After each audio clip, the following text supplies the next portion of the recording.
मालिक का नाम सुखों की खान है। जो लोग मालिक के नाम से जुड़ जाया करते हैं,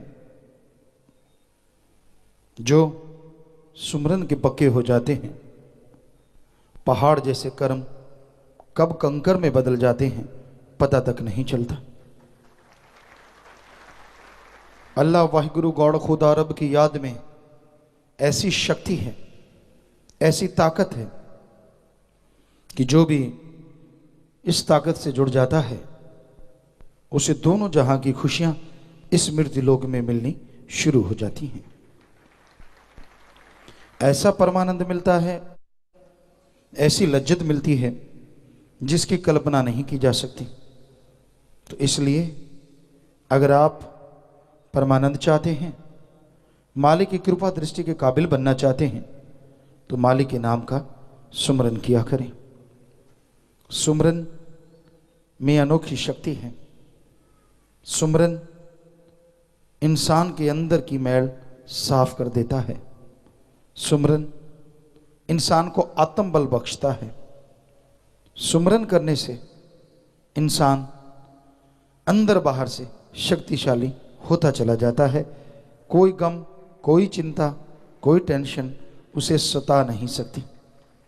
इसलिए सुमरन के पक्के बनो। कईयों ने कहा कि जी परम पिता जी के समय या मस्ताना जी के समय नाम के बारे में नहीं कहा जाता था, क्योंकि उनका मन खुद का खराब था। खुद तो जाप करना नहीं होता था, लोगों को शिक्षा देते थे, नहीं तब तो नहीं कहा जाता था। एक एक शब्द उठा के देखो उसमें लिखा क्या है। बेपरवाह जी के कितने भजन हैं, आप ज़्यादातर देखेंगे, हमें लगता है 90% 95% शब्दों में एक ही बात आती है, नाम जपो, नाम जपो, नाम जपो। तो ये क्या वचन नहीं, ये तो लिखित वचन है जिनको कोई टाल भी नहीं सकता। बेपरवाह जी ने भजन बनाए हैं।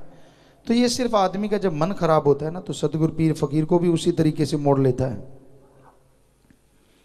तो भाई हकीकत है, नाम जपे बिना किसी भी युग में किसी को शांति नहीं मिलती।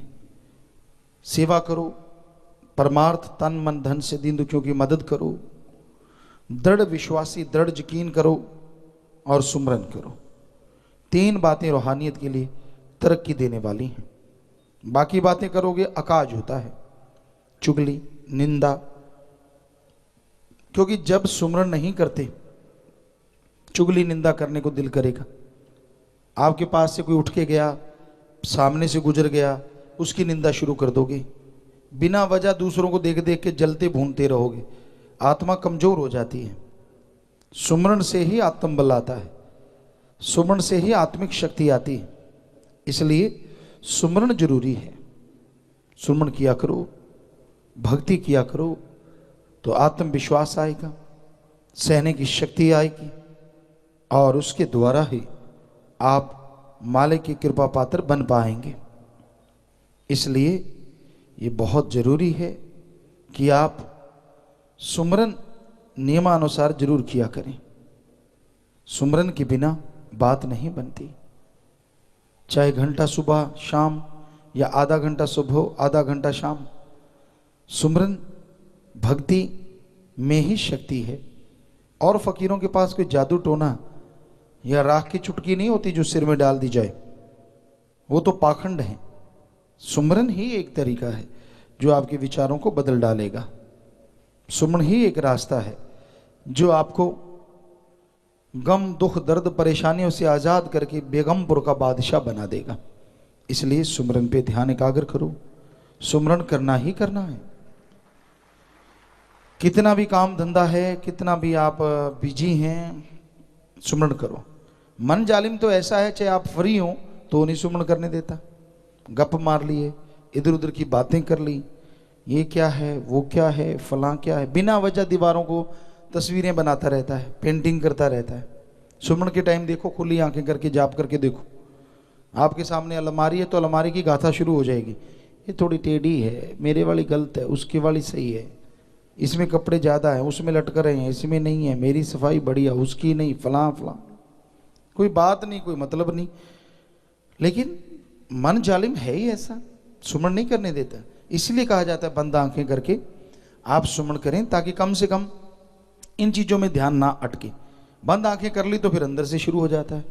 मन कौन सा कम जालिम है, ऐसे ऐसे विचार जो पहले कभी आए ही नहीं होते वो शुरू हो जाते हैं। ये करने वाला था, उसको पैसे देने थे, उससे लेने थे, बिजनेस ऐसे नहीं चल रहा, ऐसे चलेगा, फिर आप ऐसे करेंगे, फिर तू वैसे करना। क्यों? उसी टाइम ज़्यादा याद आती है, आगे पीछे नहीं। आगे पीछे कोई मतलब नहीं, उस टाइम सारे रिश्ते नाते याद आने शुरू हो जाते हैं, सारे काम धंधे शुरू हो जाते हैं।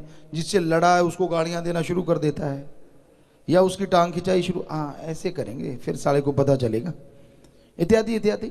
मन का काम ही ऐसा है, ये सुमरण में नहीं लगने देता। तो इसलिए करते रहो सुमरण। जो सुमरण कर लोगे, ये मन में ताकत नहीं है कि, या मन में तो क्या, काल महाकाल में भी ताकत नहीं है कि जो आपने सुमरण किया उसको खत्म कर सके, क्योंकि वो अल्लाह वाहिगुरु का सुमरण है, उसे कोई खत्म नहीं कर सकता। जितना आपने कर लिया वो आपका हो गया, और उसकी खुशियों के हकदार भी आप जरूर बनेंगे।